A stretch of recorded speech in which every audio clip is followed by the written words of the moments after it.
Rewşenbîr û nivîskara Kurd Musa Anter 30 sal berê di 20 îlona 1992 de li taxa Seyran Tepeya Amedê li vê kûçê hate kuştin. Ji bo bîranîna wî li Amedê li cihê hate kuştin û li ser gora wî ya gundê Stilîliyê ya Nisêbînê du bernameyên yadkirinê çêdibin. Li Amedê Cemiyeta Rojnamegerên Dicle Feratê bernameya bîranînê li darxist û qûnefîlan danî ciyê ku Musa Anter hatibû kuştin. Hevseroka Komeleya Rojnamegeran Dicle Miftoğlu daxuyaniyê xwend û got guleyên ku berî Musa Anter dan xwestin gelê Kurd bikin armanc û wê behsa doza Anter kir ku roja çarşemê li Enqerê ji ber dema dirêj çavereye ku serdozê were girtin. Em qebûl nakin ku doza apê Musa ji ber dema dirêj were girtin. Biryara dadgehê çi bêjî ji bo ku kujer werin darizandin, em ê têkoşîna xwe bidomînin. Hevkarê Musa Anter Hüseyin Aykol jî axivî û got xwestiye ku raporek bide apê Musa û axivî.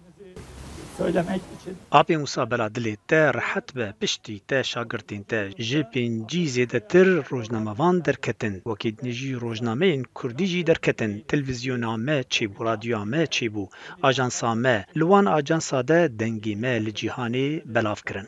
Parlamenterê HDP İmam Taşçıyer jî li ser rolê misyona Musa Anter axaftinê kir. Ev heta ev pergal berdewam bive ew ê weka apê Musa bê qetilkirin û îro jî li zîndana de kalê me heştê salî pîrê me heştî salî bi dawê herî siyasî di zîndana de ne.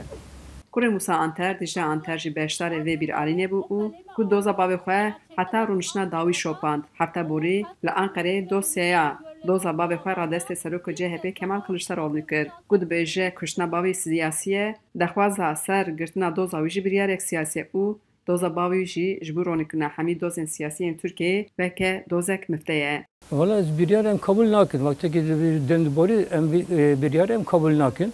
Ji bo ki ev jî suç. Yani çava du derba bav mütteyi kuştun viçaxe. Yani ev tişki ne hukuki katilkirine ve dozedi. Yani nay kabul kirin. Herkes binadi beji. Hukuk nasıl binadi beji, insana demokrasi binadi beji, gerek insan binadi beji. İşte ki gerek insan hani mesela hundire sal kedi gerek insan mesela namdar, Uğur Mumcu heyi, Sivas katliamı heyi, Mehmet Sincar heyi, van insancı hepsi dedi bir 30 sal avan çedi be, notisiyad hat kuştum ana. Gerek emmiş bu van idi bejin yani. Yani dozame ne iş bu bavimi? Dozame iş bu hakikati, iş bu hukuki, iş bu demokrasi, iş bu adaleti.